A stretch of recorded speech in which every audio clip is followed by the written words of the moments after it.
नमस्कार, फाइटर समाचार में आपका स्वागत है। पेश आज 17 अक्टूबर रविवार सुबह 6 बजे राजस्थान की खास खबरें।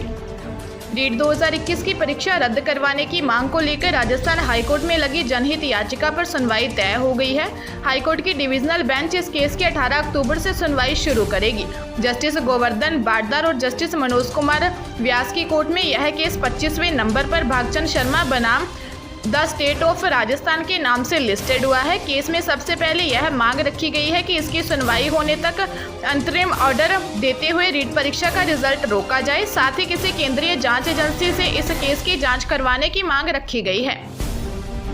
चित्तौड़गढ़ जिले के रावतभाटा थाना क्षेत्र के थमलाव गांव में शनिवार को तालाब में डूबने से 4 युवतियों की मौत हो गई।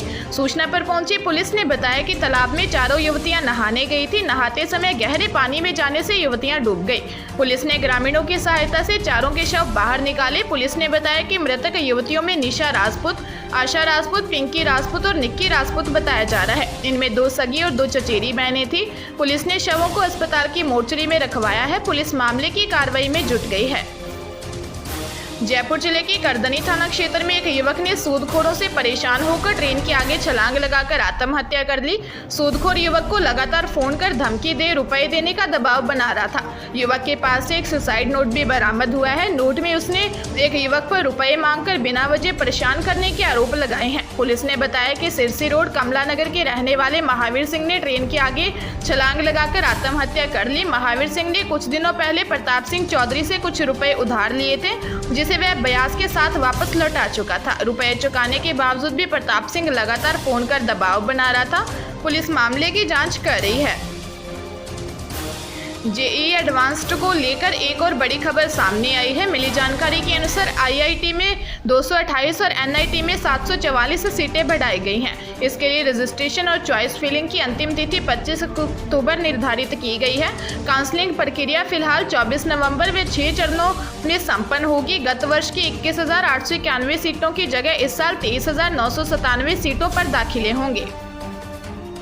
अलवर जिले के भिवाड़ी में बाईपास पर संचालित गायत्री सुपरमार्केट पर 7 अक्टूबर को ही अंधाधुंध फायरिंग का पुलिस ने खुलासा कर दिया।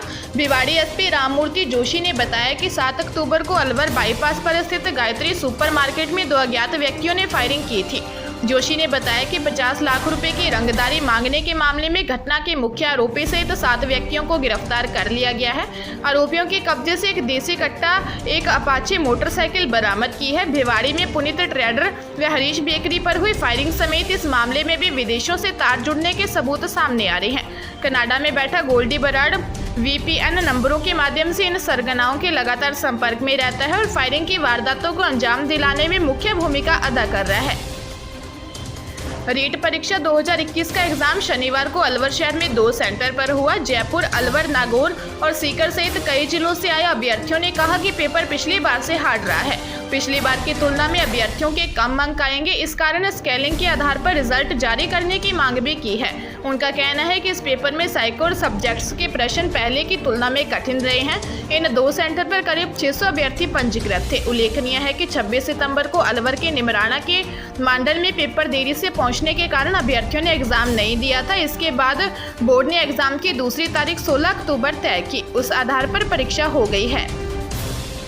बांसवाड़ा जिले के घंटाली थाना क्षेत्र में डिलीवरी के बाद से पीहर रह रही पत्नी ससुराल जाने को तैयार नहीं थी। पिछले 8 माह से वह पीहर में रह रही थी। पति की घर ले जाने की हर कोशिश बेकार गई। पत्नी की जिद से वो इतना परेशान हुआ कि ससुराल में ही जहर पी लिया।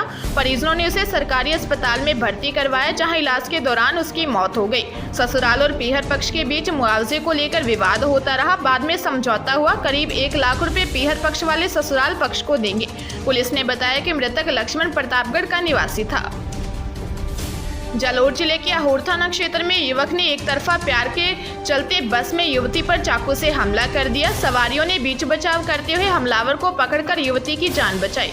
किसी तरह युवक वहां से भागा और पास ही हाईटेंशन लाइन के 70 फीट ऊंचे खंभे पर चढ़ गया। सूचना पर पुलिस व सिविल डिफेंस की टीम पहुंची, उसे उतारने का प्रयास किया। युवक युवती को मौके पर बुलाने की मांग पर अड़ा रहा और युवती के नहीं आने पर कूदकर सुसाइड करने की धमकी दे रहा है।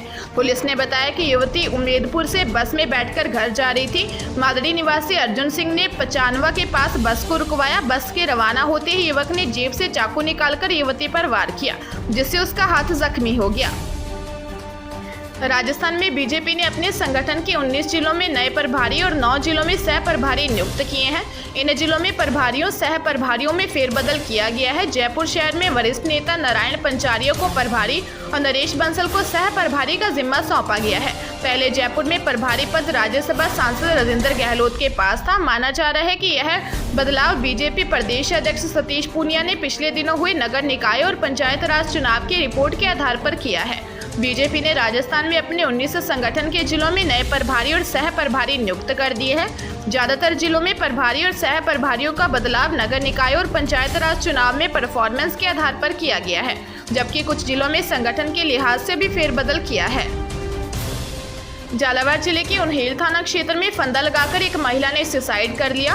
पुलिस ने शव का पोस्टमार्टम करवाकर शव परिजनों को सौंप दिया। पुलिस ने बताया कि मृतका विष्णु कंवर दूसरे मंजिल पर बने कमरे में सोने चली गई। उसने पंखे के कड़े से रस्सी का फंदा लगाकर सुसाइड कर लिया। परिजनों के कमरे में जाने पर विष्णु कंवर फंदे से लटका मिला। करीब 7 साल पहले उसकी शादी मध्य प्रदेश के स्वासरा तन्नोड निवासी राजेंद्र सिंह के साथ हुई थी। वह पिछले 3 साल से पीहर में रह रही थी। मृतका के परिजनों का आरोप है कि विष्णु कंवर को शादी के बाद से ही उसके ससुराल पक्ष में पति की ओर से दहेज की मांग को लेकर प्रताड़ित कर रहे थे। मृतका ने पति के खिलाफ चौमेला कोर्ट में दहेज प्रताड़ना का केस लगा रखा है, जो कोर्ट में विचाराधीन है। झुंझुनू आबकारी पुलिस ने बड़ी कार्रवाई करते हुए लाखों रुपए की अवैध शराब को पकड़ा है। आबकारी पुलिस ने बताया कि मुखबिर से सूचना मिलने के बाद अगरसेन सर्किल के पास कार्रवाई की गई थी। पुलिस ने ट्रक को रोककर तलाशी ली तो उसमें से चावल के भूसे के नीचे अवैध शराब मिली। आबकारी पुलिस के अनुसार पकड़ी गई अवैध शराब की कीमत लगभग 40 लाख रुपए है। यह शराब हरियाणा से गुजरात ले जाई जा रही थी।